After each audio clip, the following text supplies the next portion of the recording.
வணக்கம். இலங்கை செய்திகளுடன் நான் ரோஷன். விரிவான செய்திகளுக்கு முன் தலைப்புச் செய்திகள். யாழ்ப்பாண மாவட்டத்தில் இடர் நிவாரண உதவிக்கு தெரிவு செய்யப்பட்டவர்களின் பெயர் விவரங்களை கொண்ட பட்டியல் பொதுமக்கள் பார்வைக்கு.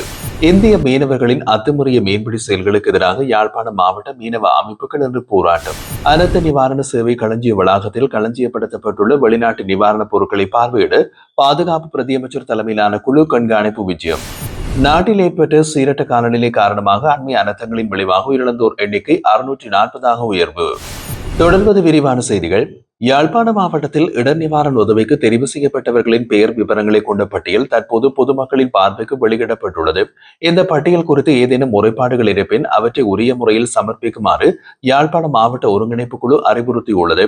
திக்வா புயலால் யாழ்ப்பாணத்தில் 14,624 வீடுகள் சேதமடைந்துள்ளதாக தெரிவிக்கப்பட்டதுடன் அவற்றை சுத்தம் செய்வதற்கான 36 கோடி ரூபாவுக்கும் மேற்பட்ட நிதி ஒதுக்கப்பட்டுள்ளதாக கூறப்படுகிறது.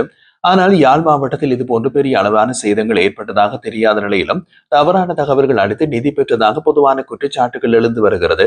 இந்த சூழலில் யாழ்ப்பாண மாவட்டத்தில் தெரிவான பயனாளர்கள் தொடர்பான பெயர் பட்டியல் தற்போது ஒவ்வொரு பிரதேச செயலகங்களிலும் காட்சிப்படுத்தப்பட்டுள்ளது.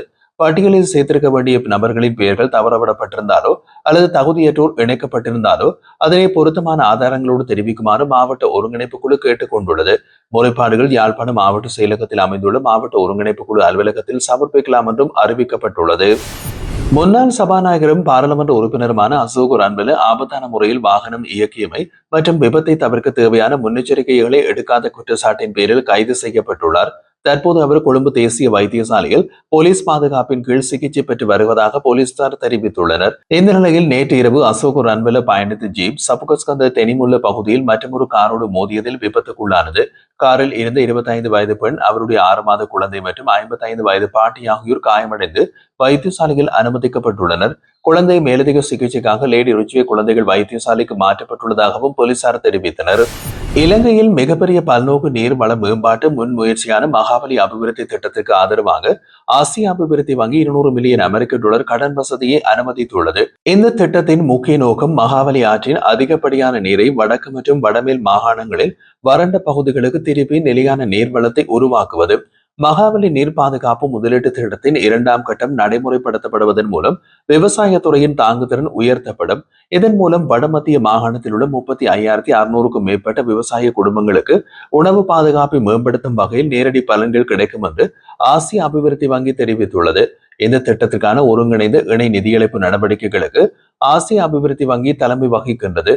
இதற்காக ஆசிய அபிவிருத்தி வங்கி வழங்கும் நிதியுதவிக்கு மேலதிகமாக சர்வதேச அபிவிருத்திக்கான ஒபெக் நிதியத்திலிருந்து 60 மில்லியன் டாலர் மற்றும் சர்வதேச விவசாய அபிவிருத்தி நிதியத்திலிருந்து 42 மில்லியன் டாலர் திரட்டப்படும் என்றும் எதிர்பார்க்கப்படுகிறது. இந்திய மீனவர்களின் அத்துமீறிய மீன்பிடி செயல்களுக்கு எதிராக யாழ்ப்பாண மாவட்ட மீனவ அமைப்புகள் திங்கட்கிழமை போராட்டம் நடத்தினர். இந்திய மீனவர்களின் சட்டவிரோத மீன்பிடி நடவடிக்கைகள் மீண்டும் அதிகரித்துள்ளதை சுட்டிக்காட்டியும் இத்தகைய அத்துமீறல்களை உடனடியாக கட்டுமாறுமாறும் கூறி அவர்கள் கோரிக்கை விடுத்தார்கள். போராட்டம் யாழ்ப்பாணம் நீரியல் வள திணைக்களத்தின் முன்பாக தொடங்கி பின்னர் பேரணியாக முன்னேறி யாழ் மாவட்ட செயலகத்தை அடைந்து அங்கு செயலகத்தின் வாசல் மூடப்பட்ட நிலையில் யாரையும் உள்ளே செல்ல அனுமதிக்க விடாமல் அமைப்புகள் போராட்டத்தில் ஈடுபட்டன. இதன் மூலம் ஜனாதிபதிக்கான மகஜர் மாவட்ட அரசாங்க அதிபரிடம் கையளிக்கப்பட்டது. மாவட்ட அரசாங்க அதிபர் நேரடியாக போராட்ட இடத்திற்கு வந்து மகஜரை பெற்றுக் கொண்டார். அதன் பின்னர் வடக்கு மாகாண ஆளுநரும் மகஜர் வழங்கப்பட்டது. மேலும் யாழ்ப்பாணம் இந்திய துணை தூதுவரிடம் மகஜரை வழங்குவதற்காக தேர்வு செய்யப்பட்ட 5 பேரை போலீசார் தமது வாகனத்தில் அழைத்து சென்று மகஜர் கையளிக்கப்பட்டமை குறிப்பிடத்தக்கது. தென்மா புயலால் ஏற்பட்ட பெரும் சேதத்திற்கு பின்னர் உருவான சவால்களை சமாளிக்க இலங்கை முன்வைத்த 200 மில்லியன் அமெரிக்க டாலர் அவசர நிதி கோரிக்கைக்கு முன்னுரிமை வழங்க தீர்மானித்துள்ளதாக சர்வதேச நாணய நிதியம் தெரிவிக்கின்றது. இந்த அவசர நிதி உதவி தற்போது நடைமுறையில் இருக்கும் விரிவாக்கப்பட்ட நிதியிடர் வசதியின் கீழ் வழங்கப்படும் கடன்களுக்கு மேலதிகமாக கிடைக்கக்கூடிய சிறப்பு நிதி வசதியாகும் என்றும் IMF விளக்கியுள்ளது. மேலும் விரிவாக்கப்பட்ட நிதியிடல் வசதியின் 5வது மீளாய்வை நிறைவு செய்வதற்கான பேச்சுவார்த்தைகளை மீண்டும் தொடங்குவதற்காக 2026ஆம் ஆண்டின் ஆரம்பத்தில் IMF குழு ஒன்று இலங்கைக்கு வரவுள்ளதாகவும் அறிவிக்கப்பட்டது. தென்மா புயலால் ஏற்பட்ட அழிவிலிருந்து நாடு மீளச் செய்ய உடனடியாக சுமார் 200 மில்லியன் அமெரிக்க டாலரை வழங்குமாறு இலங்கை அரசு கோரிக்கை விடுத்திருந்தது. அந்த கோரிக்கையை தற்போது பரிசீலித்து வருவதாக IMF-இன் இலங்கைக்கான தூதுக்குழு தலைவர் ஏவன் பபார்ஜோர்ஜியோ கடந்த வெள்ளிக்கிழமை தெரிவித்திருந்தமையும் குறிப்பிடத்தக்கது. ஒரு குடும்பத்தில் உள்ள அனர்த்த நிவாரண சேவை களஞ்சிய வளாகத்தில் களஞ்சியப்படுத்தப்பட்டுள்ள வெளிநாட்டு நிவாரணப் பொருட்களை பார்வையிட பாதுகாப்பு பிரதியமைச்சர் ஓய்வு பெற்ற மேஜர் ஜெனரல் அருண் ஜெயசேகர தலைமையிலான குழு இன்று கண்காணிப்பு விஜயத்தை மேற்கொண்டது. சீரற்ற வானிலையால் பாதிக்கப்பட்ட மக்களுக்காக வெளிநாடுகளில் இருந்து கிடைத்த நிவாரணப் பொருட்கள் ஒரு குடும்பத்த களஞ்சிய மையத்தின் மூலம் பாதிக்கப்பட்ட குடும்பங்களுக்கு முறையாக விநியோகிக்கப்படும் பணிகள் தொடர்ச்சியாக முன்னெடுக்கப்பட்டு வருகின்றன. மேலும் வெளிநாடுகளில் இருந்து அனுப்பப்பட்ட நிவாரணப் பொருட்களின் மேலும் ஒரு தொகுதி நேற்றும் நாட்டை வந்தடைந்தது. திட்வா புயலால் பாதிக்கப்பட்ட மக்களுக்கு நிவாரணமாக வழங்கப்பட உள்ள ரீபில்டிங் ஸ்ரீலங்கா நிதியத்திற்காக கொழும்பில் உள்ள சில ராஜதந்திரிகள் தங்களது சொந்த நிதியிலிருந்து 3.6 மில்லியன் ரூபாவை நன்கொடையாக வழங்கியுள்ளனர். அதற்காக காசோலை வெளிவிவகார வெளிநாட்டு வேலைவாய்ப்பு மற்றும் சுற்றுலாத்துறை அமைச்சர் விஜித ஹேரத்திடம் அமைச்சர் வைத்து கையளிக்கப்பட்டது. அதேபோல் நாட்டை இயல்பு நிலைக்கு கொண்டு வருவதற்கான அனைத்து ஒத்துழைப்புகளையும் வழங்குவதற்காக பிரான்ஸ் அரசாங்கம் தயாராக இருப்பதாக இலங்கைக்கான பிரான்ஸ் தூதுவர் ரெமி லம்பர்ட் தெரிவித்துள்ளார். தொழில் மற்றும் நிதி திட்டமிடல் பிரதி அமைச்சரான கலாநிதி அனில் ஜெயந்த பெர்னாண்டோவுடன் நேற்று நடைபெற்ற சந்திப்பின் போது இரு நாடுகளின் நட்புறவை வலுப்படுத்த பல துறைகளில் பிரான்ஸ் தமது பங்களிப்பை வழங்க தயாராக இருப்பதாக அவர் குறிப்பிட்டார். இதில் கூடுதலாக பாகிஸ்தான் அரசாங்கத்தினால் இலங்கைக்கு அனுப்பப்பட்ட 13 மெட்ரிக் டன் எடையுள்ள நிவாரணப் பொருட்கள் கொண்ட சரக்கு தொகுதியும் நேற்று கட்டநாயக்கா சர்வதேச விமான நிலையம் வந்தடைந்தது. அந்த தொகுதியில் 3000 கொசுவலைகள், 2000 காற்று மெத்தைகள், 1000 படுக்கை விரிப்புகள் மற்றும் மேலும் 100 மெத்தைகள் அடங்கியிருந்தது. இந்த நிவாரணப் பொருட்களை பொறுப்பேற்க இலங்கை அனைத்து முகாமைத்துவ மத்திய நிலைய அதிகாரிகளும் இலங்கையில் உள்ள பாகிஸ்தான் உயர்ஸ்தானிகர் ஆலய அதிகாரிகளும் விமான நிலையத்தில் கூடியிருந்தனர். நாட்டில் ஏற்பட்ட சீரற்ற காலநிலை காரணமாக அண்மைய அனர்த்தங்களின் விளைவாக உயிரிழந்தோர் எண்ணிக்கை 640 உயர்ந்துள்ளது. இதேவேளை 211 பேர் இன்னமும் காணாமல் போயிருப்பதாக மதியம் 12 மணிக்கு அனர்த்த முகாமைத்துவ மத்திய நிலையம் வெளியிட்ட அறிக்கையில் தெரிவிக்கப்பட்டுள்ளது. சீரற்ற காலநிலை பாதிப்பால் இதுவரை 4,73,138 குடும்பங்களை சேர்ந்த 16,37,960 பேர் பாதிக்கப்பட்டுள்ளனர். அனர்த்த முகாமைத்துவ நிலைய அறிவிப்பின்படி அதிக உயிரிழப்புகள் கண்டி மாவட்டத்தில் பதிவாகியுள்ளது. இதன்படி கண்டி மாவட்டத்தில் 234 பேர் உயிரிழந்துள்ளார்கள். மேலும் நுவரெலியா மாவட்டத்தில் 89 இறப்புகளும், பதுளையில் 90 இறப்புகளும், குருநாகல் மாவட்டத்தில் 61 இறப்புகளும், கேகாலை மாவட்டத்தில் 32 இறப்புகளும், புத்தளத்தில் 37 இறப்புகளும், மாத்தளை மாவட்டத்தில் 28 இறப்புகளும் பதிவாகியுள்ளது.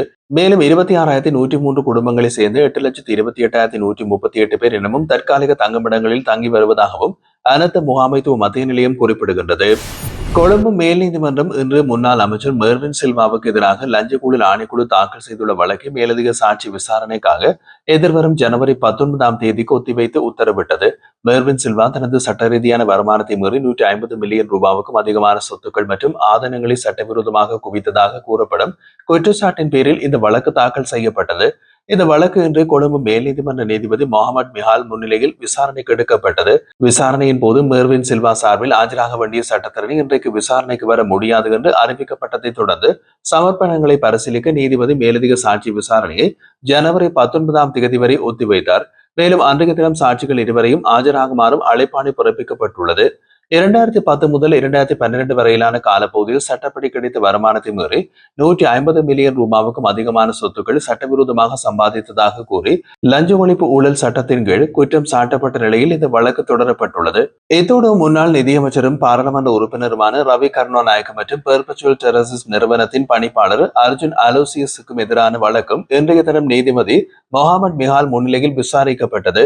இதில் முறைப்பாட்டாளர் தரப்பு சாட்சிகள் பதிவு செய்யப்பட்டனர். இந்த வழக்கின் மேலதிக சாட்சி விசாரணை ஜனவரி 16ஆம் தேதிக்கு ஒத்திவைக்கப்பட்டுள்ளது. 2016 பிப்ரவரி 12 முதல் செப்டம்பர் 30ஆம் தேதி வரை நிதியமைச்சராக பணியாற்றிய காலத்தில் ரவி கருணாநாயக்க பெர்பச்சுவல் டெரசிஸ் நிறுவனத்திலே பெயரில் பெறப்பட்டிருந்த குடியிருப்பு தொகுதியில் வசித்ததன் மூலம் லஞ்ச சட்டத்தின் கீழ் 19A பிரிவின் கீழ் குற்றம் புரிந்ததாக லஞ்ச ஊழல் ஆணைக்குழு குற்றம் சாட்டியுள்ளது.